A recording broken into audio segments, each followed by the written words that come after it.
예, 기계안전공학 14주차 2차 시강의를 시작하도록 하겠습니다.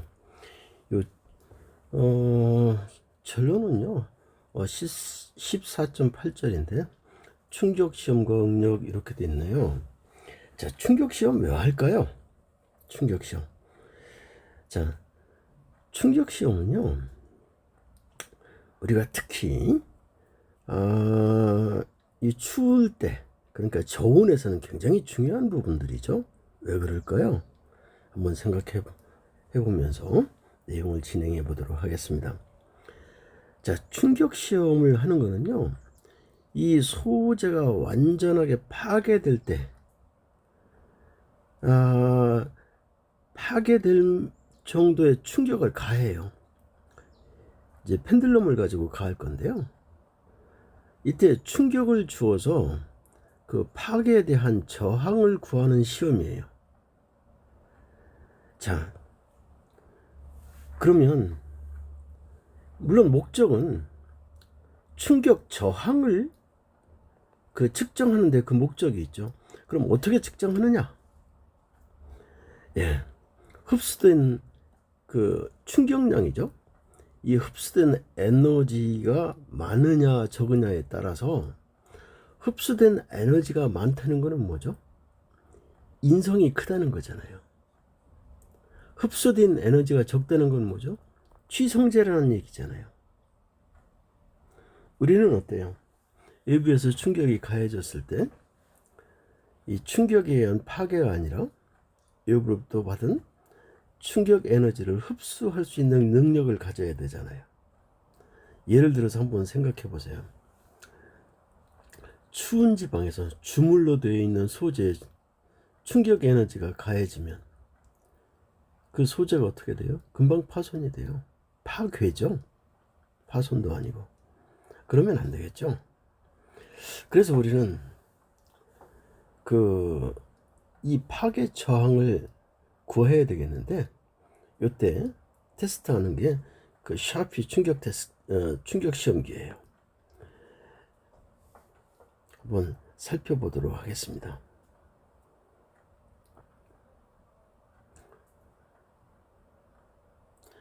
시험기를 보면요, 이런 형태로 되어 있어요. 자, 초기에 볼게요. 여기에 요 놈의 무게가 있죠. 요 햄머의 무게가 있죠. 요 놈이 얼마만큼 있어요? H1만큼 초기에 떨어져 있잖아요. 그리고 딱 쳤어요. 치고 난 다음에 이게 얼마만큼 위로 다시 그 반력에 의해서 위로 올라가죠? H2만큼이요. 그럼 이렇게 한번 볼까요? 이렇게. 이게 뭘까요? 이게 이 소재가 흡수한 에너지잖아요. 이 충격 에너지를 흡수한 거예요. 그럼 이 에너지는 무슨 에너지가 돼요? W 곱하기 H라고 하는 뭐죠? 위치 에너지잖아요. 위치 에너지. 이거는 여기는 H1이 되겠네요. 이건 WH2라고 하는 위치 에너지가 되잖아요. 그럼 흡수한 에너지는 어떻게 됐어요? WH1 빼기 WH2 이런 형태가 되겠네요. 여기까지 이해가 됐나요? 자, 그런데 여기서 H1이나 H2는 각도가 주어져 있죠. 요놈은 누구에 대응하는 거예요? 각도 알파. 요거는 각도 베타에 대한 거잖아요. 자, 그래서 볼게요. 요 알파는 초기 위치죠. 여기 초기 위치를 나타내는 각도고요. 요 베타는요, 요 시험편을 파괴시키고 그리고 햄머가 상승한 위치를 나타내는 각도예요. 여기 햄머가 상승한 위치가 누구예요? H2잖아요. 됐나요? 이제 판정하는데요. 이 충격 에너지를 이제 산출을 하겠죠. 그리고 그 변화를 관찰하고 분석한 다음에 이 단면을 관찰해서 이 단면을 보는 거예요.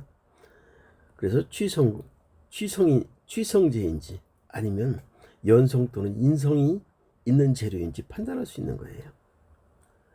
자, 그럼 아까 위에서 얘기했으니까요. 여기 한번 보도록 할게요. 그럼 요 놈을 파괴하는데 소모된 에너지는 어느 놈이에요?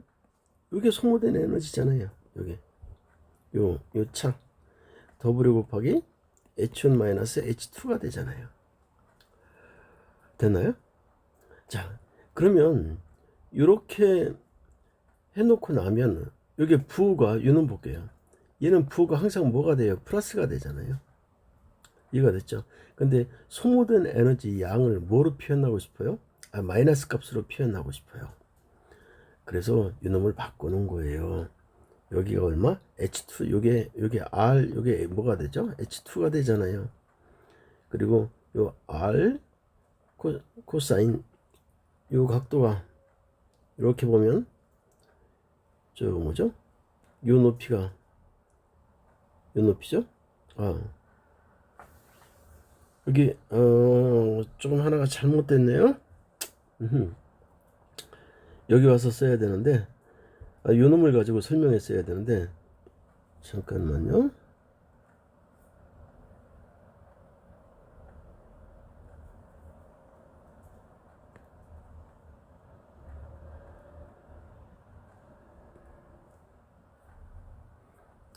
지우는 게 어디 갔어?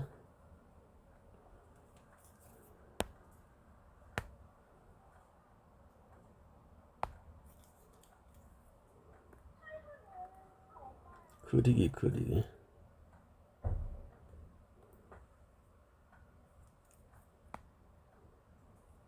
아이고 여기다.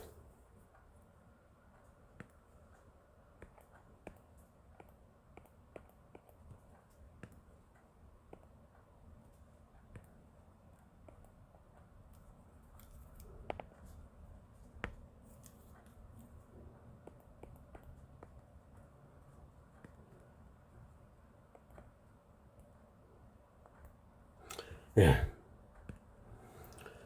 자, 이놈 한번 봐보도록 할게요. 요건 결과를 써놔서 그래요. 이놈은 WH1 그쵸? 여기서 이놈을 빼볼까요? W 아래 그쵸? 1 마이너스 얼마죠? 여기 보니까 W 아래 1 마이너스 코사인 알파. 그러면 요각이 되겠죠? 코사인 알파니까 여기서부터 여기까지가 되니까 예각은 얼마가 되겠어요? 그죠? 한 요 정도 되겠네요. 요 정도. 이게 마이너스 값으로 표현되거든요. 그리고 요거는 R에 1 마이너스 코사인 베타. 됐나요? 자, 요 정도 될 건데요. 요 정도 되겠죠. 그래서 여기서 얘를 한번 빼줘 보도록 할게요. W1에서 어디 갔죠? 예, 요 놈에서 얘를 빼주고 나면요 어떤 형태가 되나요? WR에 누가 되죠? 마이너스 코사인 알파 플러스 코사인 베타 되나요? 자, 이런 형태가 되겠죠. 그럼 요 결과가 이제 요 결과식이 요 놈이 되죠. 그럼 얘는 항상 뭐가 돼요? 마이너스 값이 되겠네요.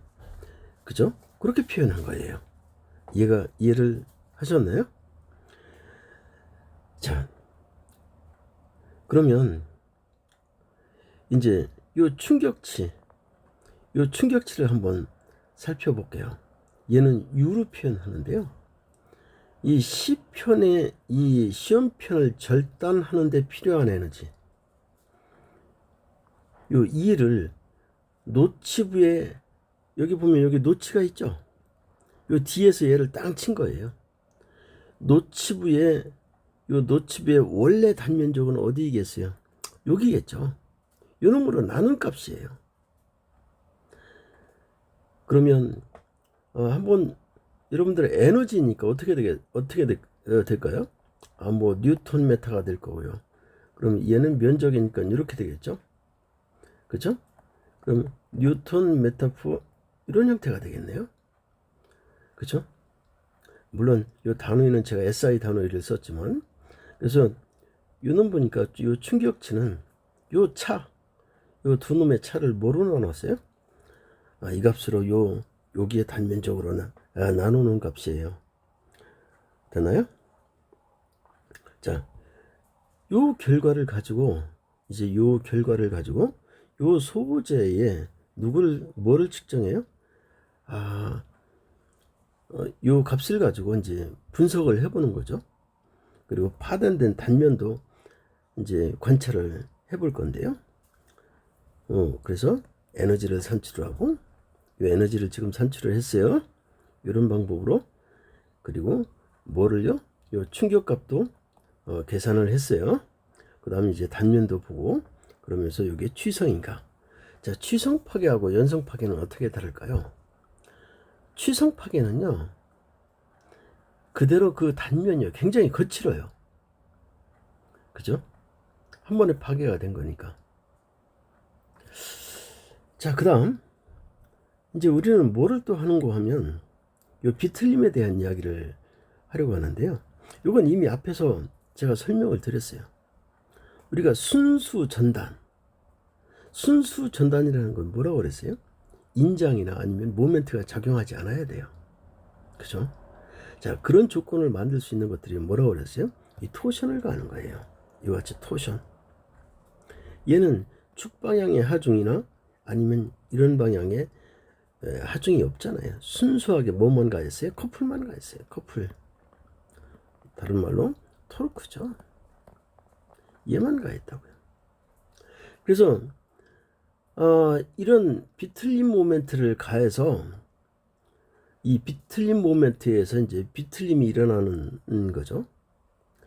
자, 또는 우리가 비틀림이라고 하는 건요, 비틀림 모멘트에서 회전시키려고 하는 경향이에요. 이 회전이 어디에? 이 축에 대해서. 그럼 뭐를 하려고 하느냐? 우리가 전단 강도 그리고 전단 탄성 계수를 결정해보자 하는 게 이놈의 목적이에요. 자, 우리 이거 교재에는 없는 건데요. 제가 좀 별도로 이해하기 쉽도록 이렇게 표현을 했어요. 자, 전단 탄성 계수를 우선 이 토르크를 가해졌을 때 우리가 전단 능력을 결정할 수 있어요. 이런 방법으로. 물론 토르크는 이런 수식에 의해서 결정이 돼요. 자, 이걸 여러분들이 더 알고 싶으시면 이 수식 뭐 나중에 제가 별도로 얘기해 줄 수 있는 기회가 있었으면 좋겠네요. 이건 제가 수식을 유도해 놨으니까 여러분들이 아실 거예요.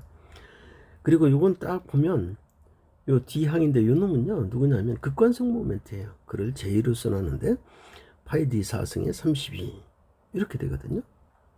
자, 요 관계식으로부터 여기 요 관계식이죠. 요 관계식으로부터 우리는 뭐를 결정할 수 있느냐면 이제 토르크 알죠? 여기 보세요. 요게 뭐였죠? 요게 이제 J잖아요. 토르크 주어졌죠. 요거 반경 주어졌죠. 요 극관성 모멘트, 이걸 극관성이라고 그래요. 극관성 모멘트. 자, 그러면 얘들이 구해져요? 전단 능력이 구해졌네요.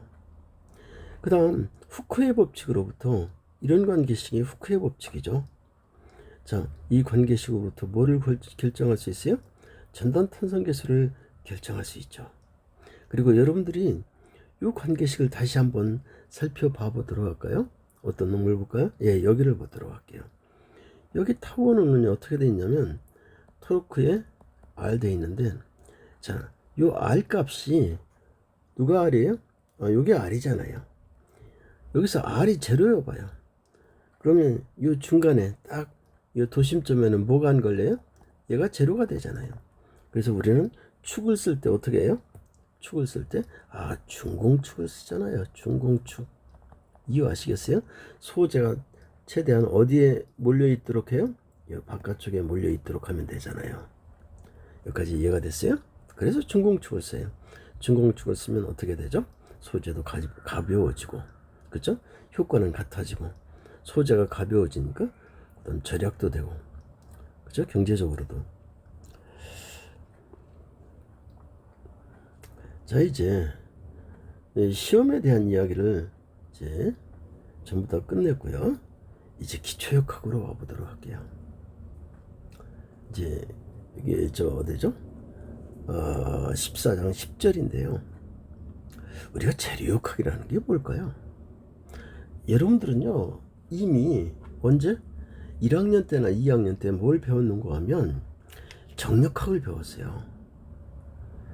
그리고 아마도 파괴역학에서 재료역학을, 요 파괴역학에서 이쪽을 공부를 하셨을 것 같아요.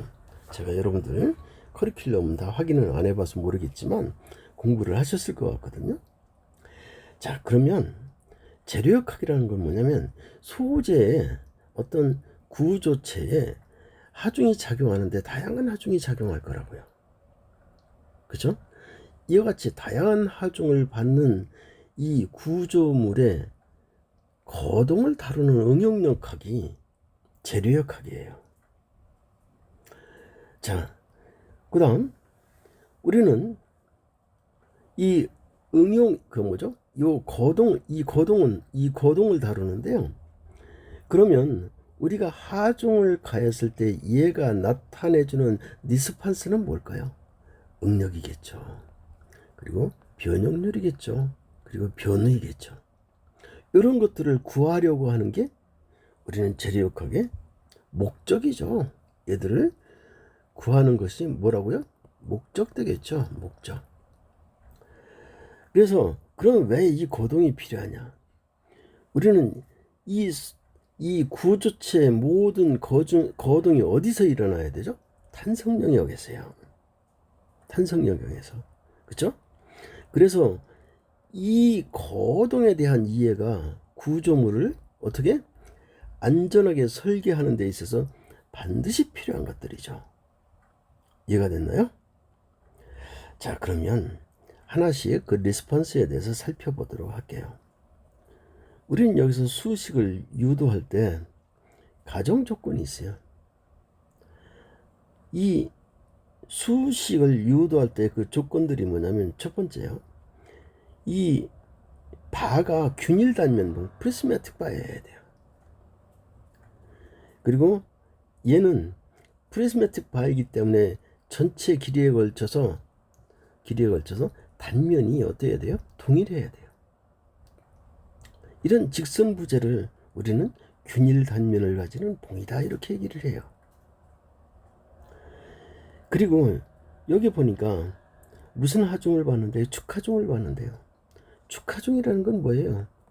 이런 균일 단면 봉이 있으면 이렇게 인장을 받거나, 그렇죠? 또 하나는 뭐에 있겠어요? 이렇게 압축을 받거나, 이 축방향으로만 작용하는 하중을 우리는 축하중, 이렇게 얘기해요. 그러면 응력이라는 걸 한번 생각을 해볼게요. 얘들 보세요. 전부 다 무슨 하중을 받아요? 축하중을 받잖아요. 그렇죠? 전부 다.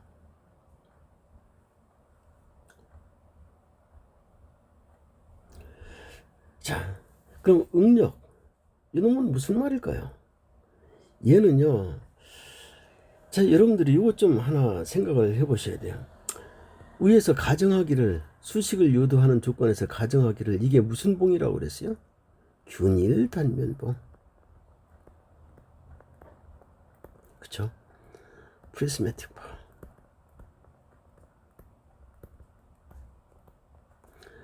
그러면 여러분들이 무엇을 공부하였을까 하면, 자, 자유물체도라는 걸 공부했어요.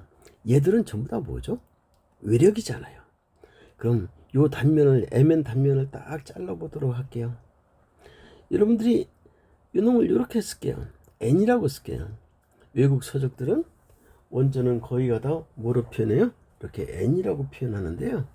근데 자, 그 이해는 조금 이따 설명을 하고요. 그럼 요 놈에 대해서 평형방정식을 만들어 볼게요. 평형방정식은 이런 상태가 되잖아요. 그래서 좌표계를 어떻게 잡아요? X, Y 이렇게 잡아보도록 할게요. 되겠죠? 여기까지 이해가 됐죠? 그럼 Y방향은 없으니까, 하중이 없으니까 의미가 없고요. 요는 보면 마이너스 P 플러스 N이 뭐가 돼요? 제로가 되잖아요. 따라서 N은 뭐하고 똑같아요? P하고 똑같아요. 얘가 프리스매틱 바이기 때문에 균일 단면봉이고, 그 다음 두 번째 뭐죠? 유니폼해야 돼요. 유니폼하다는 건 축 길이에 걸쳐 작용하는 하중이 축 길이에 걸쳐 작용하는 하중 요놈이 하중이 어때야 돼요? 일정한 거예요. 이해가 됐나요? 자, 여기 와 보도록 할게요. 그러면 여기 n은 뭘까요? 요놈 보세요. 여기 사람이 이렇게 쓰면 더 좋았을 것 같아요. 그죠? 이 n은요 내력이에요. 내력. 여기서 n은 내력이에요. 내력. internal force예요. internal force. 이해가 됐나요? 그 응력이란 뭐예요? 뭘까요? 자, 단위 면적당 작용하는 내력의 세기예요. 근데 우리가 균일 단면봉이고 그리고 작용하는 하중이 일정하다라고 가정을 했잖아요. 즉 이 가정을 다 합치면 얘는 유니폼하다 이런 얘기를 했어요. 유니폼, 균일 단면이다. 균일 조건이라는 얘기. 이 말은 단면이 길이에 걸쳐 일정하고 하중이 전 길이에 걸쳐 일정하다는 얘기예요. 그러다 보니까 내력은 누구하고 똑같아져요? 외력과 똑같아진 거예요. 따라서 만약에 하중이 여기에 또 하나 P1이 작용한다고 해봐요. 그러면 여기에서의 내력과 여기에서 내력은 달라져요. 그럼 이 응력값이 달라지는 거예요. 그래서 정의하기를 그릭 문자 시그마를 써서 시그마는 어떻게 해요? 내력, 단위 면적당 작용하는 내력의 세기 이렇게 얘기할 수 있어요. 그리고 얘들의 합력을 우리는 뭐라고 그래요? 내력이라고 그래요. 내력. 이해가 됐나요? 자, 그러면 이런 얘기 한번 살펴보도록 할게요.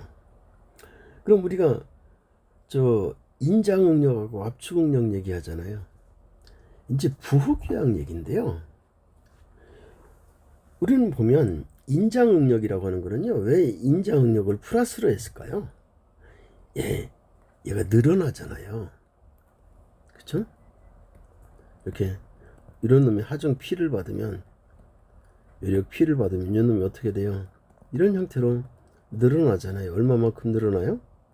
그래서 부호로 플러스로 써요. 만약에 압축이면 얘가 어떻게 되겠어요? 이런 상태가 되잖아요. 줄었잖아요. 요만큼이. 그쵸? 그래서 마이너스로 쓰거든요. 그래서 얘들은 모두 자, 그 뭐죠? 이제 축하중을 받는 부재이기 때문에 단면에 수직하게 작용하거든요. 그래서 수직응력 또는 다른 말로 우리가 보통 노멀 스트레스라고 그러죠. 그래서 변형 부호 규약을 썼기 때문에 인장응력은 플러스로 그리고 압축응력은 뭐로 해요? 마이너스로 표현해요. 이해가 됐나요? 한 예를 들어보도록 할게요. 요 놈이 여기 봉이 얼마래요? 이렇게 돼 있는데 요 봉이 지름 D가 이거 뭐야? 미터래요. 어이구 엄청 크다. 그리고 하중의 크기가 말도 안 되네요. 이렇게 하중 P가 이렇게 작용한대요. 이게 무슨 P인지 모르겠네요. 여기 수식을 보니까 인장하중이네요. 인장하중. 여기다 쓸 때 이 사람이 인장 이렇게 썼으면 좋았을 것 같은데 이게 얼마냐면 6뉴턴이래요. 6뉴턴. 이때 발생하는 응력은 어떻게 되겠어요? 여기 앞에 정의에 따라 이건 인장응력이 되겠죠. 인장이니까 부호가 뭐 플러스가 될 거고요. 단면적 A죠. A는 4분의 파이 뭐가 되죠? D의 제곱이니까 D가 어디 갔어요? 직정이죠? D. 그러니까 얼마? 2m의 제곱. 그리고 크기는 내력의 크기죠? 내력은 얼마? 요 N이 될 건데 요 놈은 얼마가 돼요? 6뉴턴. 그래서 요 놈을 계산을 해 보았더니 여기 얼마가 나와요? 대략 1.91 파스칼. 뭐 이렇게 나온다고 그러는데요. 여러분들 이거 한번 찍어 보세요.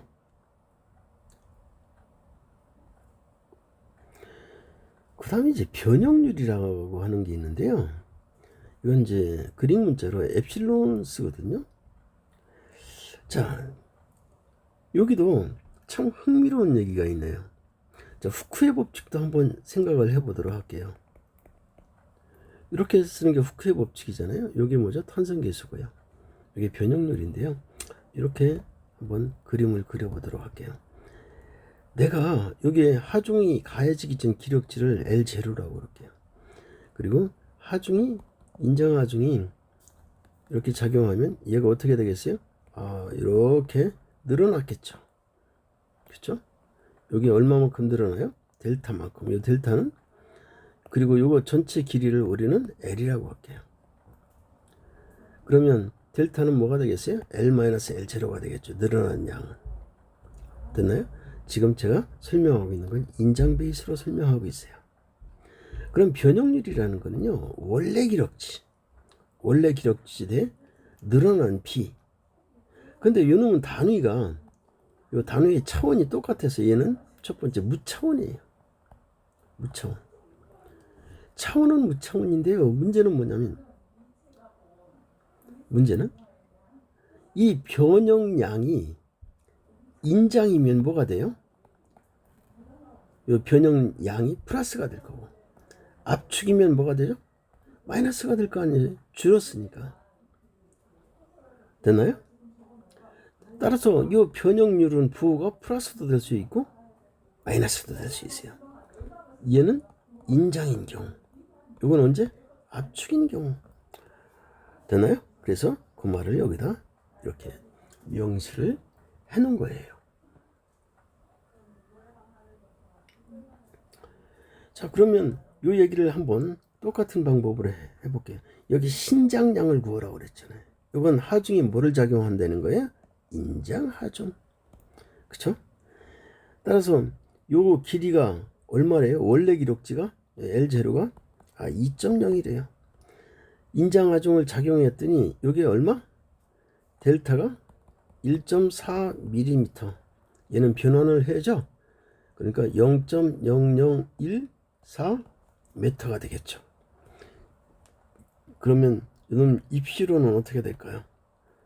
변형률은 원래 기록지 L0의 델타가 되잖아요. 이놈이 얼마였죠? 여기 보니까 2.0m. 그쵸? 여기 얼마? 0.0014m. 그래서 결과가 0.000 이 정도 되겠네요.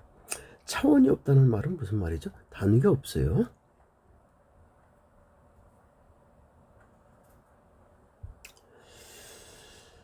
그 다음 이제 우리가 선도 문제인데요. 선도 문제인데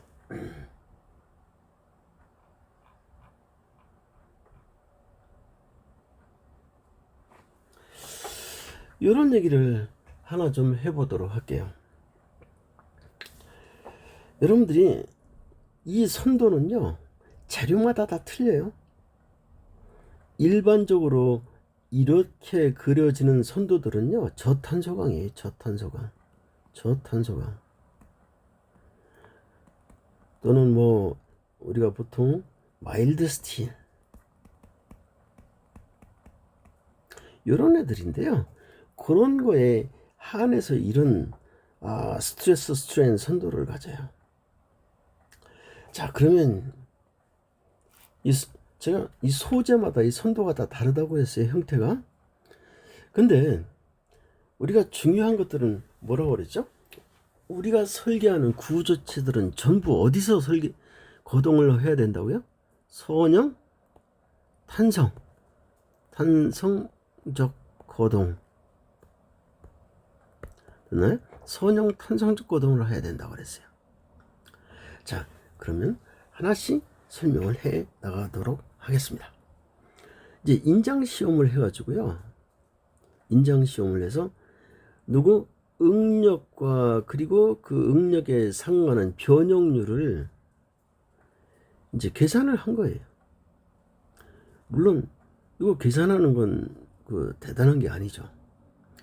실험하면서 프로그래밍 조금만 하면 되는 거잖아요.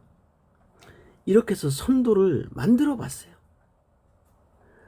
이렇게 피팅을 한 거예요. 요 응력에서 변형률, 요 응력에서 변형률, 요 응력에서 변형률. 그쵸? 이제 이렇게 그려본 거예요. 자, 그러면 우리가 중요한 데는 아까 뭐라고 그랬죠? 여기 얘들이에요. 얘들.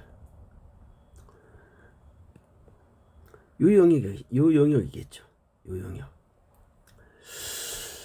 자, 그러면 여기 한번 봐보도록 하게요. 우선 여기 뭐라고 돼 있어요? 선형 이렇게 돼 있죠. 여기다 요 말을 조금 더 잘 썼어야 돼요. 선형 탄성 영역이에요. 자, 그러면 설명을 한번 해보도록 할게요.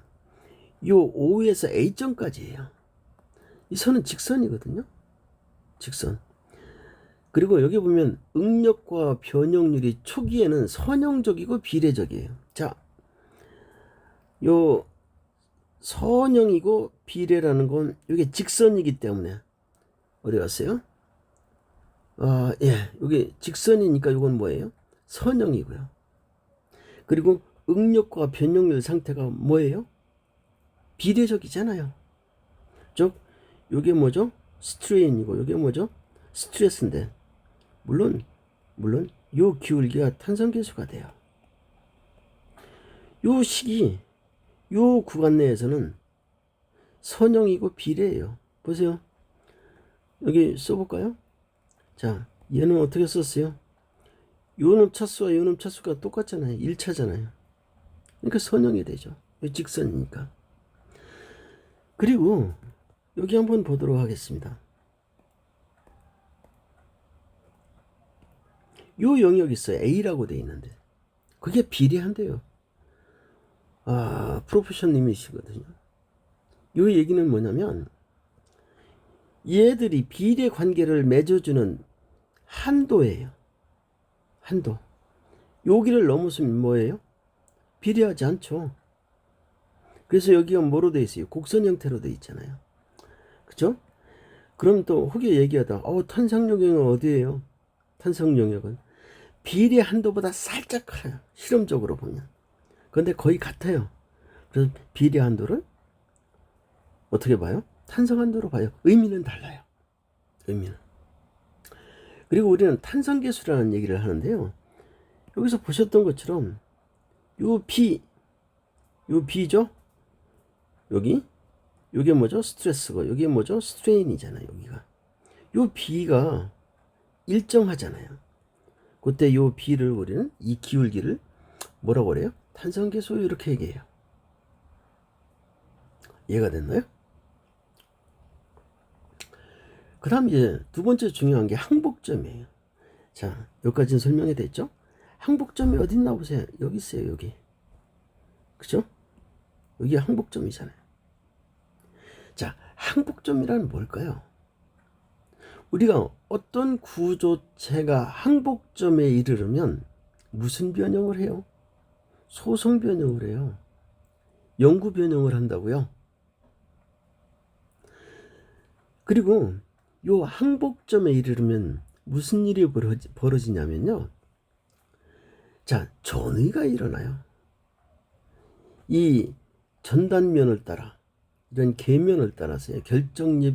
결정립면이죠. 결정립면. 결정면이라고 결정면. 결정면이라고 하는 게 좋겠네요.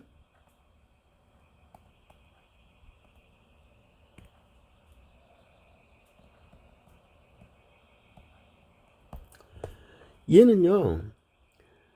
이런 생각을 한번 해볼까요? 여러분들 어떤 내가 밀어야 되는 어떤 니아카 밀차가 있어요. 근데 초기에 잘 밀려요. 근데 요놈이 한번 밀리기 시작하면 초기보다 더 작은 힘으로도 얘가 잘 밀려요. 똑같은 개념이에요. 얘가 최대한 여기까지 온 다음에는 이제 더 이상의 하중을 가하지 않아도 또는 여기서 더 이상의 응력값을 키우지 않아도 이 슬립이 일어나는 거예요. 변형이 일어난다고요. 소성 변형이 일어나기 시작해요. 그래서 여기 보도록 할게요. 비례 한도를 넘어서 응력이 증가하면 변형률이 응력의 증가분보다 빨리 증가한대요. 변형률이 빨리 증가한다는 거예요. 자, 요 얘기는 조금 이따 설명을 할게요. 그럼 B점을 설명해야 되니까 인장력이 거의 증가하지 않더라도, 말을 바꿔버리면 인장응력이 거의 증가하지 않더라도, 요 기울기를 보세요. 기울기가 수평이잖아요. 않더라도 C편이 상당히 늘어난대요. 이 늘어나는 건 뭐예요? 소성이잖아요. 소성. 이와 같이 인장하중이 또는 인장응력이 증가하지 않더라도 급격하게 변형률이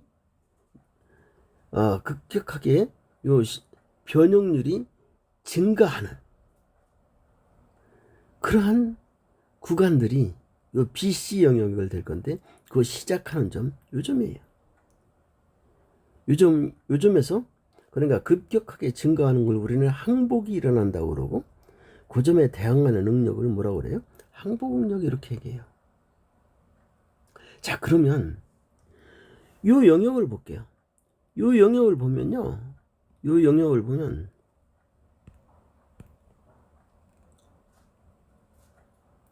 이러지?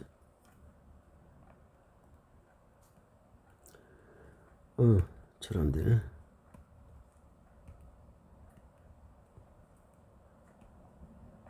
요 영역인데요. 요 영역에서는 요 항복점 이후죠. 요 영역에서는요, 응력의 증가분보다 변형률의 증가분이 어때요? 너무 큰 거예요. 그러니까 다른 말로 하면 이 기울기가 너무너무 작은 거예요. 거시적으로 보면 어떻게 보여요? 수평으로 보이죠. 수평으로. 그죠? 거시적으로 보면. 자, 그런 거동이 일어나기 시작하는 점을 항복점, 이렇게 해요. 자, 요 영역인데요. 여기는 완전 소성이라고 그랬잖아요. 여기 보세요. 퍼펙트리 플라스틱. 자, 근데 흥미로운 게 하나가 있네요. 이 탄성 영역에서, 여기에 탄성 영역에서 변형률이잖아요.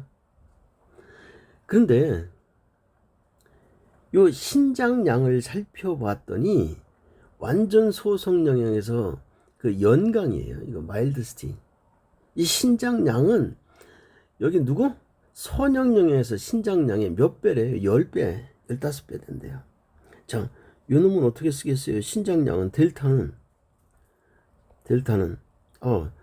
이렇게 한번 써주고 더 설명하는 게 낫겠네요. 요 놈은 봤더니 원래 기록지에 늘어난 양이잖아요. 그렇죠? 그러니까 델타는 어떻게 쓸 수 있어요?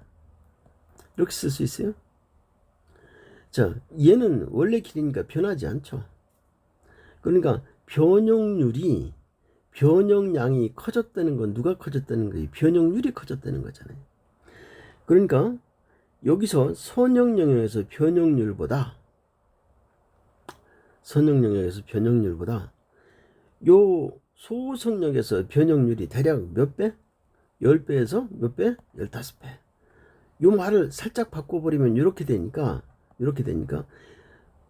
누구?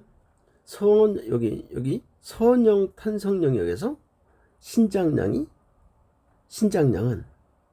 요 놈이 10배가 커지면 완전 소성 영역에서 신장량은 선형 탄성 영역에서 신장량이 몇 배?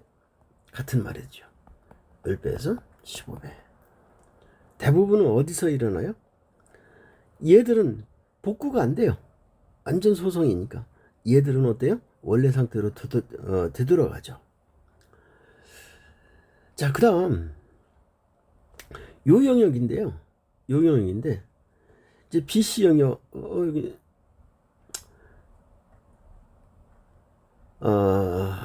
여기 좀 어디죠? 여기 끝난 다음에요. C점에 이르렀을 때 얘기예요. 여기는 그래서 CD 영역으로 이렇게 한번 살펴주세요. 여기 CD 요 영역을 얘기하려고 그러는 거예요. 자, BC 영역, 요 영역에서 완전 요 BC 영역에서 뭐가 일어나요? 항복이 일어났잖아요. 그럼 변형률이 커지겠죠. 그 이후에 여기 가만히 봤더니 무슨 일이 벌어지냐면요. 자, 얘는 기울기가 어디예요? 기울기가 슬롭이 거의 제로잖아요. 근데 여기에 오니까 변형률하고 그리고 누구? 응력과의 관계식이 여기 보니까 요 놈은 어떻게 돼요? 이렇게 되는데 요 놈이 딱 보니까 얘들 사이에 요 두 놈 사이의 관계가 누가 아니에요? 선형이 아니에요 이제. 그리고 요 기울기가 매우 작아졌어요. 자, 이게 무슨 얘기일까요? 기본적으로는요, 얘가 늘어났으니까 실제로는 단면적이 작아질 거 아니에요. 그쵸? 그리고 기울기가 작아졌어요. 자, 여기 응력값 대비 요 기울기 B, 그러니까 요 말이죠. 요 기울기가 굉장히 여기보다 작아요. 그런데도 탄성 영역을 지났는데도 여기 계속 증가해요. 왜 그럴까요? 예. 자, 그 변형경화 현상 때문에 그러는데요. 이 말은 뭐냐면요. 이 결정립이라는 게 있잖아요.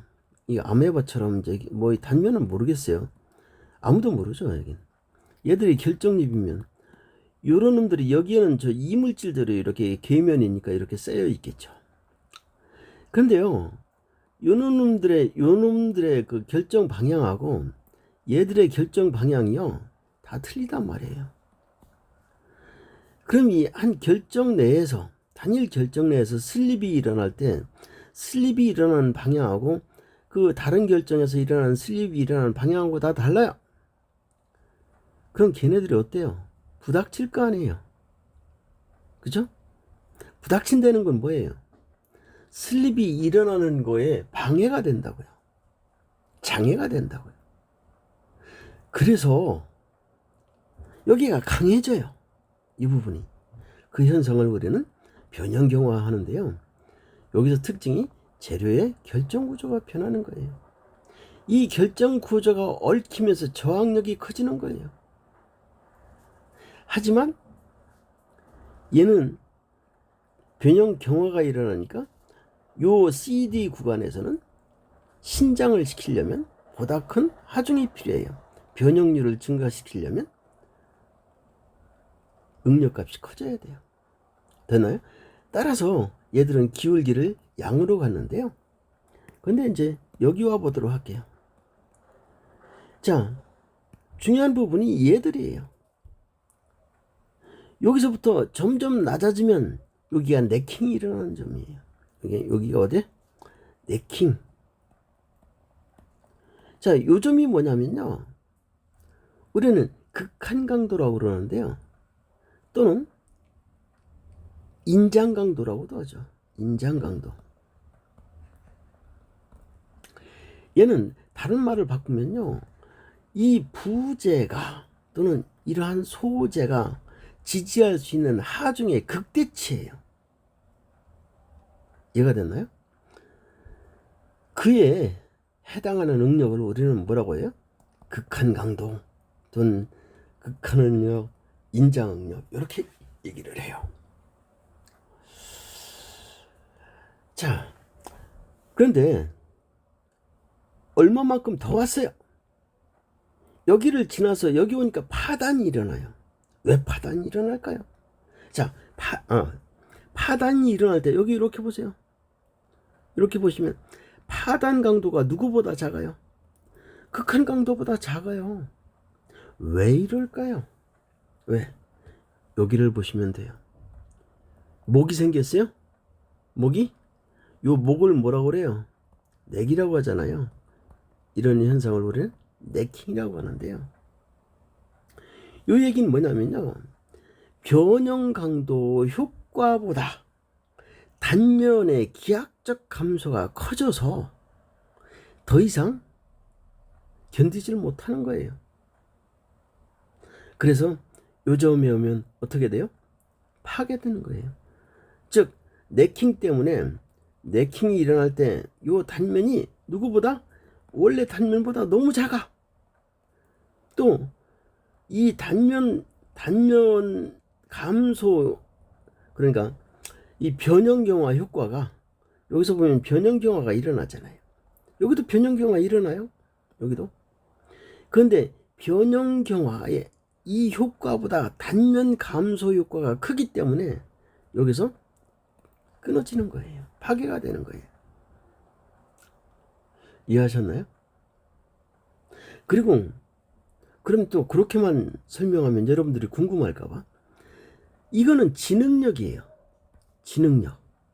지능력과 누구죠? 진변형력. 얘들 선도예요. 그럼 실선으로 돼 있는 건 뭘까요? 공칭이에요. 공칭 또는 엔지니어링. 스트레스 스트레인 다이어그램이에요. 그럼 이렇게 오는 데는 한번 볼게요. 요 놈하고 비교가 되죠. 여기는 단면이 계속 감소하고 있는 걸 반영한 거잖아요. 얘는 단면이 누구였어요? 원래 단면이었잖아요. 그래서 이런 차이가 나는 거예요. 자, 그 다음 우리가 이런 얘기를 해보도록 할게요.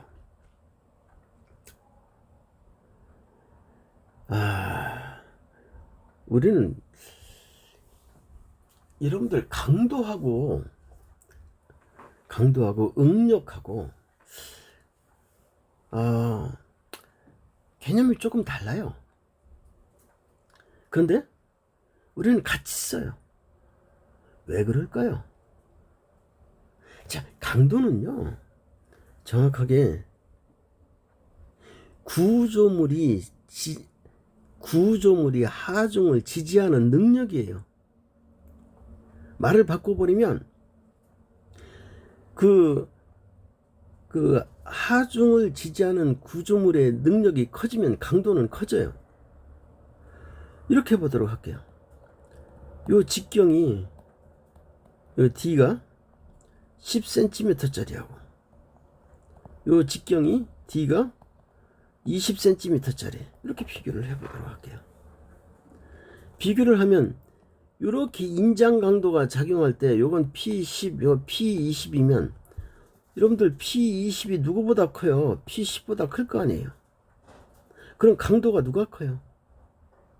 이놈이 크잖아요. P20이. 그럼 이걸 어떻게 해요? 자, 우리는 부재 사이즈가 바뀌면 그때마다 강도를 다시 규정해야 되잖아요.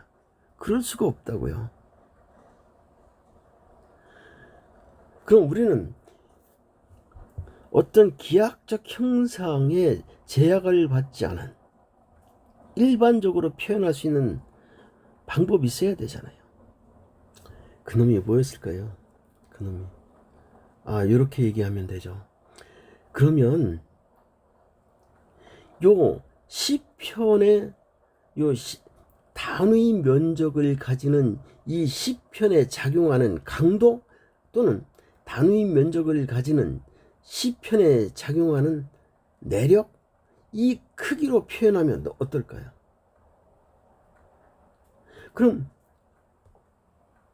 강도라는 건, 자, 단위 면적당 지지할 수 있는 하중의 크기 또는 내력의 크기로 했으니까, 이 부재의 강도는 단면적을 곱해주면 더 커지잖아요. 그래서 우리는 뭐라고 그래요? 강도 설계하지만 이 응력으로 표현을 하는 거예요. 이해가 됐나요? 자, 그 다음 뒤에서 또 조금 더 얘기할 건데요. 여기 보면 이제 뭐가 있는가 하면 취성제하고 연성제, 이놈의 선도를 한번 살펴볼게요. 자, 이게 뭐였어요? 이게 항복점이었잖아요. 이게 뭐였죠? 완전 소성 영역. 여기가 변형 경화가 일어나고 여기가 네킹이 일어나서 파단이 되는 거였잖아요. 자, 여기 그렇죠? 여기는 네킹, 여기가 네킹, 여기가 변형경화, 여기가 뭐였죠? 완전 소송, 항복이 일어나는 데죠. 자, 이런 자, 요거는 어디서만 일어날 수 있어요? 연성제에서만요. 그렇죠? 연성제에서. 취성제는 뭐가 부족하죠? 연성이 부족해요. 그러니까 얘는 뭐만 있을 수 있어요? 탄성 영역만 있을 수 있어요. 됐나요? 자, 그 얘기를 취성재료는, 이게 취성제 스트레스 스트레인 커브잖아요. 얘는 누가 없다고 그랬어요? 연성이 없어서 얘는 신장이 안 돼요. 신장이 안 된다는 말은 이렇게 써볼게요. 근데 신장이 안 되니까 얘가 어디로 간다는 얘기예요? 제로로 간다는 얘기예요. 그러니까 아무리 작은 변형률, 얘가 근사적으로 제로로 가면 어떻게 돼요? 얘 또한 어디로 가요? 제로로 가겠죠. 이와 같이 작은 변형률 값에서 파단되는 재료, 얘를 취성이라고 그러는데, 취성제 이렇게 하는데요. 말을 좀 바꿔보면요, 연성이 부족한 재료예요. 연성이 부족하기 때문에 뭐를 하죠? 이 소성 변형이 안 일어나요. 그래서 얘는 비례 한도만 벗어나면 그대로 파단이 돼요. 그리고 파단이 되니까 그 점이 뭐가 돼요? 이 소재가 지지할 수 있는 극한값이 되잖아요. 그래서 우리는 뒤편에서 다루겠지만, 이 취성재료에서는 공친 파단 능력이 누구하고 같다? 극한 능력하고 똑같다고요. 왜 그러냐면 연성이 부족해서 길이가 늘어나면 길이에 비례하는 길이의 최적을 이렇게 써볼게요. 이렇게 쓸 수 있죠. 그죠? 만약에 요 놈이 1, 2 여기도 1, L2, 자 A2가 A1보다 작으면, 그럼 말을 바꿔버리면 L1보다 누가 커야 돼요? L2가 커야 요 값들이 등가가 되잖아요. 그게 안 된다고요.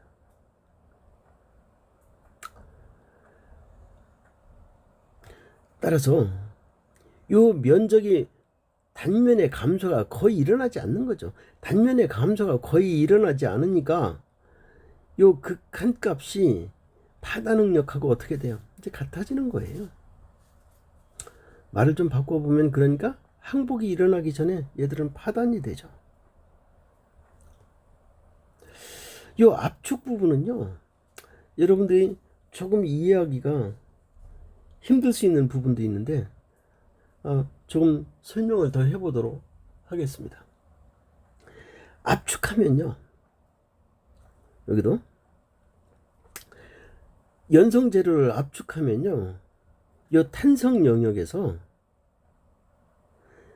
인장 시험을 할 때나 아니면 압축 시험을 할 때 요 탄성 영역 또는 비례 한도죠. 비례한, 여기 제가 마킹을 해놨는데요, 여기는 거동이 같아요. 거의 같은 값을 가진다고요. 근데 요 놈은 실험하기가 매우 힘들어요. 그러면 요 탄성 영역을 벗어나면 다른 얘기가 돼요. 왜 그럴까요? 자, 우리는 인장 시험에서는 비례 한도를 넘어서서 항복점 이유가 되면 뭐가 일어났죠? 네킹이 일어나면서, 그리고 단면적이 감소하면서 파단이 되는데요, 압축을 하게 되면 무슨 일이 벌어지냐면 단면적이 작아지는 게 아니라 단면적이 커져요. 요 단면적이 눌리니까. 그리고 요 항아리처럼 이렇게 되는데요, 왜 그러냐면 양 단에서 누가 작용해요? 누르면 마찰이 작용해서요, 옆으로 이 방향으로 못 늘어나요. 구속이 돼버려요. 그래서 어려워요, 실험하기가. 그래서 가로 방향으로 팽창이 일어나지 않는다. 대신에 어디가 일어나요? 중간에 이렇게 배풀떼기가 일어나는 거예요. 이걸 벌증이라고 그래요. 이해가 됐어요?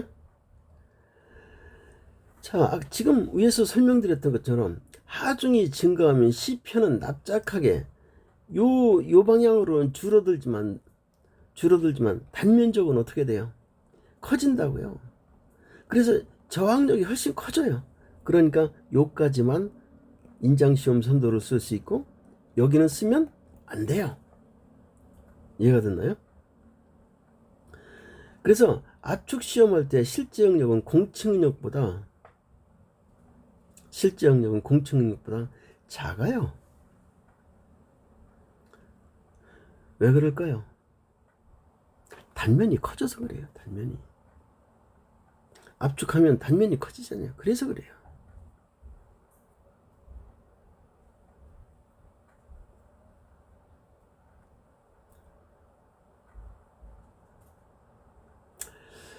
자, 그러면 요 항복 이후 한번 지금까지 설명한 내용을 가지고 자, 압축에서 극한 응력은 인장에서 극한 응력하고 비교가 안 되죠. 인장에서는 어떻게 생겼죠? 항복점이 있은 다음에 여기가 뭐였어요? 여기가 극한이었잖아요.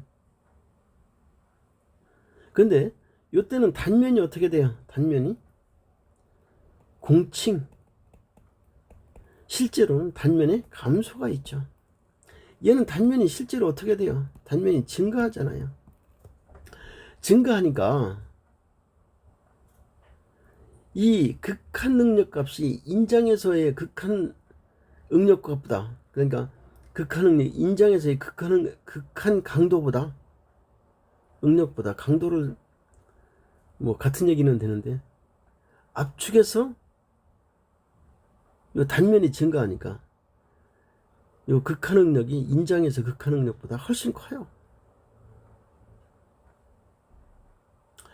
그리고 요 치성제로는 인장에서와 똑같이 얘가 압축이 된다거나 신장이 안 되기 때문에 최대 하중에서 파단이 일어나요. 앞에서도 설명을 드렸어요. 자, 그 다음 이제 이런 얘기를 해볼게요. 이제 중요한 부분인데 우리는 요 영역을 얘기하는 거예요. 요 영역이 탄성 영역이에요. 탄성 영역은요, 누구하고 똑같이 보시면 돼요? 비례 한도하고 똑같이 보면 돼요. 비례 한도하고. 아마 여기 A라고 돼 있죠. 요 A점. 자, 여기 한번 이쪽으로 가볼게요. 어디 갔죠? 아이고야.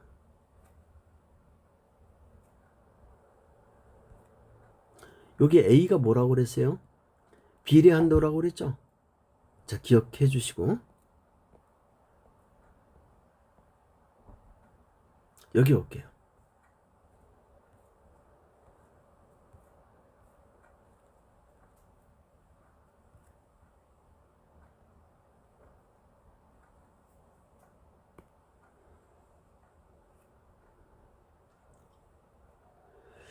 네.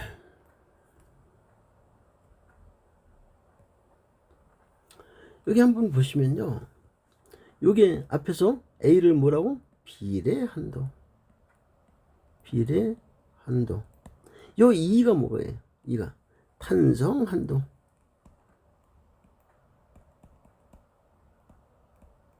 근데 보니까 비례 한도보단 탄성 한도가 살짝 크죠?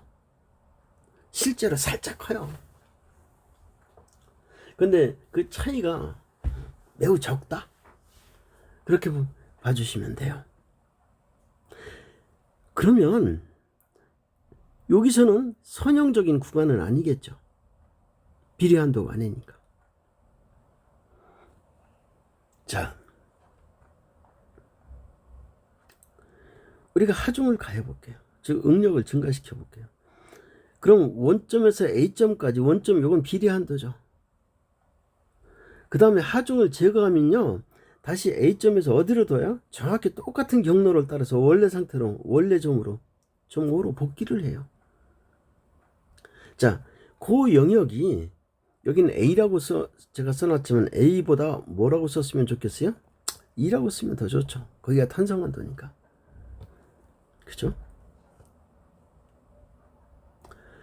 이와 같이 하중이 제거하면 원래 상태로 똑같은 경로를 따라 원래 상태로 돌아오는 성질을 우리는 뭐라고 그래요? 일라스티시티.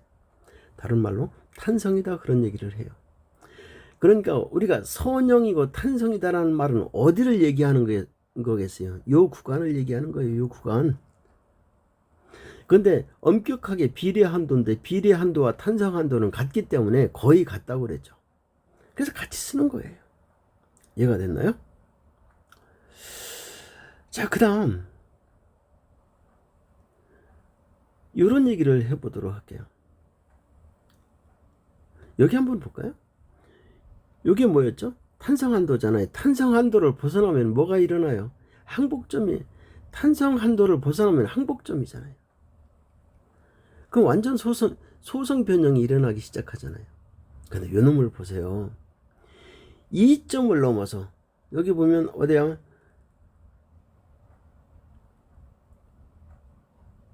예, 여기 탄성 요 선도의 B점 여기 있네요. 2점을 넘어서 2점이 이게 뭐라고 그랬죠? 탄성 한도요. 탄성 한계를 넘어서 B점까지 하중을 가했다가 제거를 해봤어요. 그랬더니 요 놈이 원래 상태를 따라서 오지 않고 어떻게 이렇게 와요? BC 선도를 따라서 여기로 온다고요. 근데 요 놈의 기울기와 요 놈의 기울기가 어때요? 같다고요. 여기도 시점에서 그리면 이렇게 되겠죠. 요 선도와 요 선도 기울기가 같다고요. 즉 평행하다는 얘기예요. 평행하다고. 그러면 얘가 여기가 소성 변형이 일어났었는데 여기는 원래 상태로 못 돌아오고 요만큼은 복귀했잖아요. 이게 탄성이 회복된 거예요. 여기는 어떻게 됐어요? 완전히 영구적으로 변형된 거잖아요. 이해가 됐나요?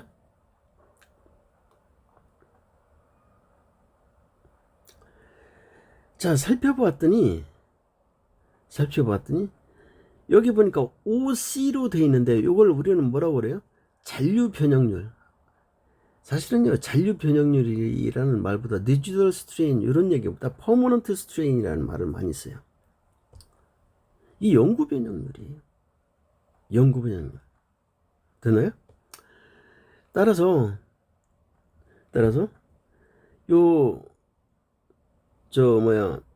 우리가 봉에 시험봉이죠.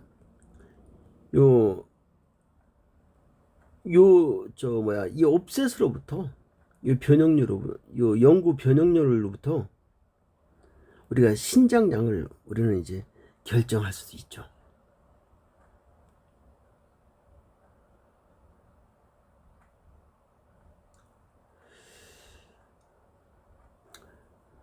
자, 조금 쉬었다가 마지막 강의를 어디 3차 시에서 시작하도록 하겠습니다. 잠시 쉬어가겠습니다.